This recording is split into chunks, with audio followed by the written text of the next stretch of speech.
minute I'd be flying, I'll see people of Middle Eastern descent getting pulled, random selections, beeping through the machine. And then Ebola happened, and all of a sudden the focus shifted.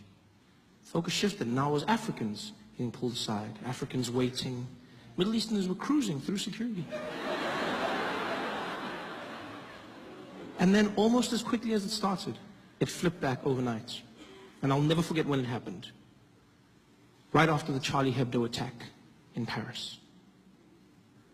That attack happened, and almost the next day, Ebola wasn't a thing anymore. Middle Easterners were back in the spotlights. Normal service had been resumed. Because after Charlie Hebdo, I would walk through airports and no one gave a damn. They didn't care about me, where I was from, nor the bananas in my bag.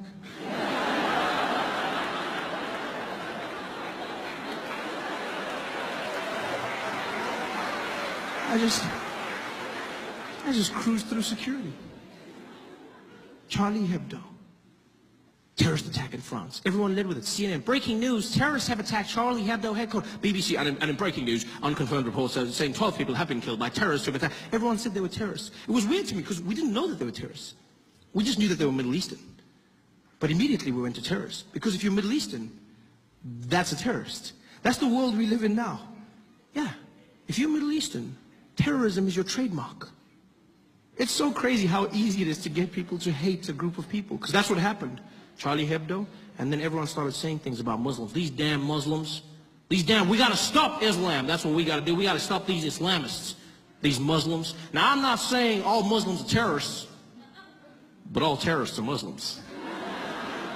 It sounds really smart, doesn't it? It sounds really smart. But it's not. It's stupid and it's hate speech. That's what it is.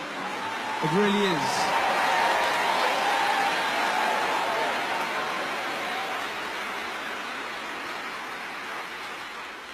Terrorism is not a race, it's an act. It has evolved over time. Yes, right now we're dealing with extremism, Islamic terror in some parts of the world. But if you go to other parts of the world and ask them what a terrorist is, they'll show you a different face. You go to England, 20 years ago, and you said, well, what was a terrorist? They show you a drunk Irishman. Right? I didn't need to say drunk, I could have just said Irishman. There was a time when Nelson Mandela was labeled a terrorist. Like, terrorism is an act, it's not a face. People say these things. Well, these Muslims, you gotta admit, there's an awful lot of them doing the same thing.